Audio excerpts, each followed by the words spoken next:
जितनी स्विट्जरलैंड की total population है उससे ज्यादा इंडिया इंजीनियर्स प्रोड्यूस कर देता है। उसके बाद भी रिसर्च एंड इनोवेशन में स्विट्जरलैंड नंबर 1 पे है। इंडिपेंडेंस के बाद से रिपब्लिक ऑफ इंडिया ने 0 नोबेल लॉरियट्स प्रोड्यूस किए इन साइंस। यूएसए ने 100+ कर दिए। ASER की रिपोर्ट के हिसाब से 83% एजुकेटेड इंडियंस एम्प्लॉयबल ही नहीं है।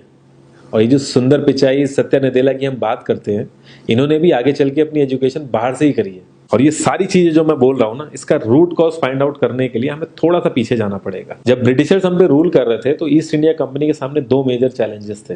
एक कम्युनिकेशन विद इंडियन, दूसरा वर्कर्स और क्लर्क्स की बहुत जरूरत थी उन्हें। फिर थॉमस बेविंगटन मैकॉय ने हमें इंग्लिश एजुकेशन एक्ट ऑफ 1835 दिया, जिससे उनके दोनों पर्पस पूरे हुए। पहला, उनको बंदे चाहिए थे जो चुपचाप डेस्क पे बैठे, अपना काम करें, क्वेश्चंस ना करें और ज्यादा क्रिएटिव ना हो। Second, communication in English. English सबसे ज्यादा बोले जाने वाली लैंग्वेज नहीं है, उसके बाद भी इंग्लिश एक लैंग्वेज की बजाय एक क्लास बन गया इंडिया में। रशिया, चाइना, फ्रांस, ये सब जगह इतना ऑब्सेशन नहीं है इंग्लिश को लेके जितना इंडिया में है। पुअर कम्युनिकेशन बोला जाता है अगर आपकी इंग्लिश अच्छी नहीं है, जबकि इंग्लिश ना आने का मतलब है कि आपको कोई और लैंग्वेज आती है। 5 साल पुराना iOS भी आज की डेट में आउटडेटेड माना जाता है। लेकिन इतनी इंपॉर्टेंट चीज हमारा एजुकेशन सिस्टम आज भी बस थोड़े से चेंजेस के साथ ऐसे ही चल रहा है। हमारे एजुकेशन सिस्टम में रटने का कंपटीशन होता है, जो ज्यादा रट लेता है उसके ज्यादा मार्क्स आते हैं। अब 95% जिसके संस्कृत में आए हैं वो भी संस्कृत नहीं बोल पा रहा है। और बेसिक हिस्ट्री होने की बजाय इतनी मोटी मोटी किताबें हैं हिस्ट्री की जिसका कोई मतलब नहीं है। अगर आज की डेट में आपको कुछ भी पता करना, आप गूगल से पता कर लोगे। उसके लिए आपको याद करने की जरूरत नहीं है इतना कुछ। और ये गवर्नमेंट स्कूल में हर क्लास में इंग्लिश का सब्जेक्ट है।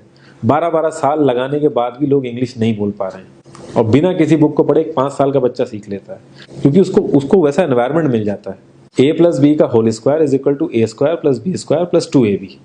इसका रियल लाइफ में क्या यूज है किसी को नहीं पता, न प्रिंसिपल, न टीचर, न बच्चे, बस पढ़ाई चले जा रहे हैं। हो सकता है इसका कुछ मतलब हो, लेकिन आप ट्राई करके देख लेना, किसी को नहीं पता। हाँ, 2AB की जगह अगर आपने 3AB बोल दिया तो 4 लोग हंसने वाले मिल जाएंगे आपके ऊपर। किंडरगार्टन में जो बच्चों को सिखाने के लिए टेक्निक यूज होती है वो लाख गुना अच्छी है कॉलेज की वो रटने वाली टेक्निक से।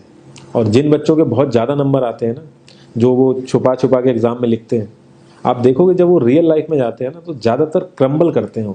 हर किसी को सेम सिलेबस और सेम चीज सिखाई जाती है बिना उसकी कैपेबिलिटी देखे। और क्रिएटिविटी का तो दूर दूर तक मतलब नहीं होता।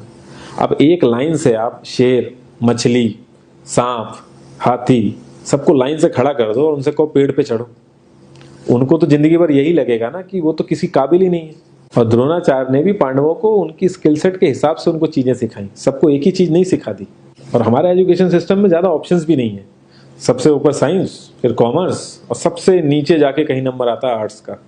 आर्ट्स लेने वाले को तो लोग इतना हल्के में लेते हैं जैसे वो किसी काम का ही नहीं है। हर माँ बाप को तो इंजीनियर या डॉक्टर ही बनाना है। कॉलेज वाले अगर एक्स्ट्रा कोर्स रख भी देते हैं तो माँ बाप एंट्री नहीं कराएंगे, तो वो सारा पैसा बर्बाद होगा कॉलेज का। तो ऑप्शंस कहाँ से आएंगे? और बचपन से ही आपकी ट्रेनिंग स्टार्ट हो जाती है। माँ बाप, भाई बहन, रिलेटिव सब ये समझाते हैं अगर आपके मार्क्स नहीं आए और जॉब नहीं लगी तो आपकी जिंदगी बेकार। और लाइफ की क्रिएटिविटी को आप रखते हो साइड में, और ये अच्छे मार्क्स और अच्छी जॉब पाना आपका सपना बन जाता है। अब ये सपना पूरा हो जाता है तो बहुत बढ़िया है, दूसरे को जेलस फील कराओगे, नीचा फील कराओगे। और इस छोटी सी उम्र में अगर सपना टूट जाता है तो सेल्फ डाउट में आ जाओगे। इतना बाहर वाले आपको नीचा नहीं समझेंगे जितना आप खुद की नजरों में गिर जाओगे। आप किसी भी 4-5 सक्सेसफुल आदमियों के बारे में सोच के देखिए जिन्हें आप बहुत सक्सेसफुल मानते हो या जिनकी तरह लाइफ आप जीना चाहते हो। मैं ये कह सकता हूँ कि वो इस एजुकेशन सिस्टम की वजह से तो सक्सेसफुल नहीं होंगे, चाहे वो जो भी हो। धीरू भाई अंबानी, विराट कोहली, आमिर खान, नरेंद्र मोदी, ये सब हमारे इस करंट एजुकेशन सिस्टम के ट्रैप में नहीं फंसे। इन्होंने खुद सीखा, खुद एजुकेट हुए और खुद आगे बढ़े। किसी कंपनी के सीईओ को अगर ये कहा जाए कि आप अपनी कंपनी के सारे डिपार्टमेंट में इंटरव्यू दीजिए, तो कोई गारंटी नहीं है कि वो सारे डिपार्टमेंट के इंटरव्यू निकाल लेगा।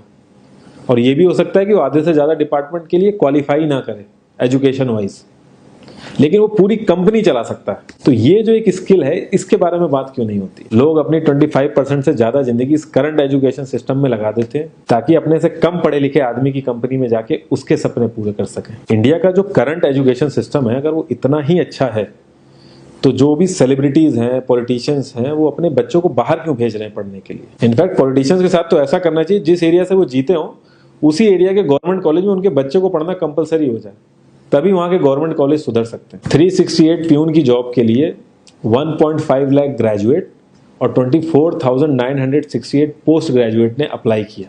मैं IAS PCS की तो बात नहीं करता हूँ, वो तो एक पैशन की बात होती है, लेकिन कुछ लोग 5-5, 6-6 साल से तैयारी कर रहे हैं कि कोई भी गवर्नमेंट जॉब मिल जाए उन्हें। उनसे पूछोगे क्यों ऐसे इतने टाइम से लगे हुए हो, तो वो एक ही चीज़ बोलेंगे कि जॉब सिक्योर है। मतलब आप काम नहीं भी करोगे तो आपको निकाला नहीं जाएगा। ये सारी कामचोरी वाली बातें माइंड में इसीलिए आती हैं क्योंकि हमारा जो करंट एजुकेशन सिस्टम है वो इतना कॉन्फिडेंस ही नहीं देता है कि हम अपनी स्किल के दम पे कहीं जाके काम करें और हमें निकलने का डर ना हो। मैं आने वाले 10 साल की तो बात ही नहीं कर रहा हूँ, अगर मैं आने वाले 5 साल की भी बात करूँ तो टेक्नोलॉजीज में इतना ज़्यादा चेंजेस आ जाएगा कि जो आज हम पढ़ रहे हैं, जिस स्किल पे हम फोकस कर रहे हैं, पता नहीं वो रेलेवेंट भी होगी कि नहीं उस समय। Cloud computing, SEO, digital marketing, ये सब जॉब्स पहले एग्जिस्ट ही नहीं करती थी। हम लोगों को एजाइल होना पड़ेगा, नई नई चीज़ों को सीखने के लिए ओपन रहना पड़ेगा, क्रिएटिव माइंड लगाना पड़ेगा।